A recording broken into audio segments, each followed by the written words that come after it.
let's talk about a system like this that's going to have a spring, a mass, and a damper. So in this case, imagine it's vertical, so gravity is pointing down. So at equilibrium, let's say that the center of mass of our mass, let's just call it a rectangle, is going to be at this blue line. But then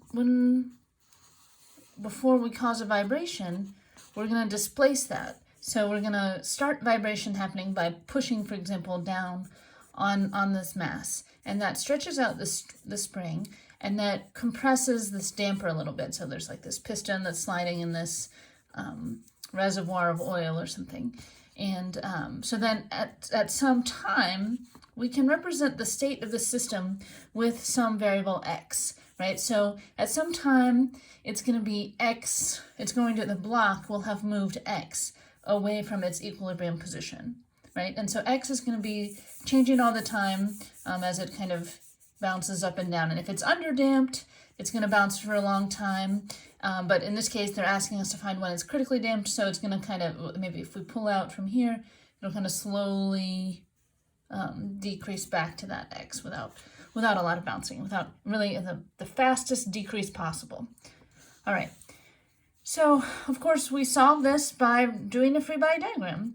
Here's our mass, and we can think about the forces on it. We're going to have, if we pull it down x, then the spring is going to be pushing on it with kx up, right? It has to be the opposite direction. So that's why we draw this up. And then if we're going to assume that we pulled it down x, we also need for x dot to be in the positive sense down. So that means that if there's any velocity x dot here in the positive sense down, then the damper will be resisting that with some force equal to cx dot. So that means when we do our sum of the forces equals ma, or mx double dot, we've got a negative cx dot minus cx equals mx double dot. So that leaves us with our familiar equation here, where we've got our mx double dot plus cx dot plus kx equals 0. All right. So, but now here comes a question one of you asked, which I think is a great question. What about gravity? So here I've drawn these forces. It works out nicely, but I didn't draw the gravity force.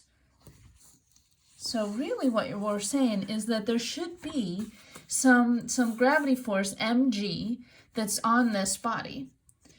But the reason we don't draw the mg before, if you want to intuit it, you can remember that we don't need to draw the gravity force here because it hasn't changed. We're only looking at the change in forces from x equals 0 to x. And the reason, so here now we're gonna show a little bit more detail there. So if you did draw the gravity force here, you could also just as easily draw some other spring force and that would be a k times a delta that would account for the equilibrium position. Because even at this equilibrium position here, our spring is stretched by gravity, by definition. So when it's at rest, gravity has pulled this spring down already a little bit.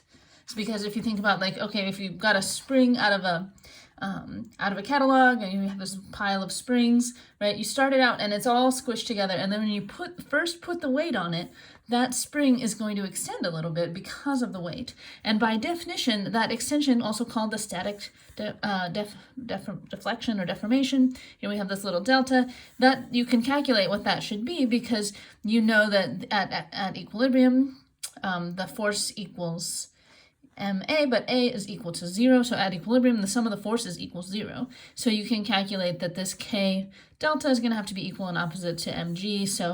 So by definition, this k delta is going to be equal and opposite mg, which means this mg term and this k delta term are going to cancel, which means we don't even need to draw them in the picture, which leaves us back here with this.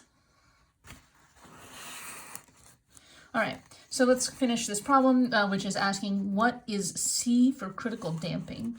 So critical damping means that our zeta is going to equal to 1, and we have an equation for this where we've got C over 2m times the natural frequency, and we know that the natural frequency is the square root of k over m, so we can just substitute that in there.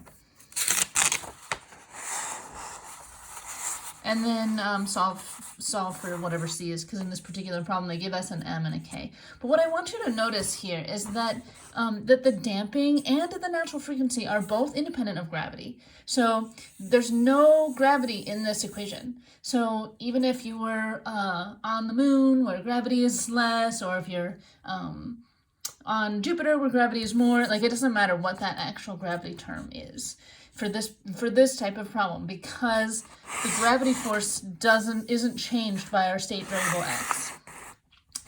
Whereas for a pendulum, it does change with the state variable theta, because as the pendulum swings, the moment of gravity is different as a function of that position of the pendulum. All right. And also look, neither of these, the damping ratio nor the natural frequency, none of them are dependent on the static displacement. And none of them are dependent on the amplitude. So if you pull this just a little bit, right, or if you pull your mass a lot, it doesn't matter. The frequency is the same. If you pull it down far, you'll get a big oscillation, and if you pull it down a little bit, you'll get a little oscillation. But still, the frequency of the oscillation is the same. Just the amplitude changes based on the initial deflection or the maximum deflection.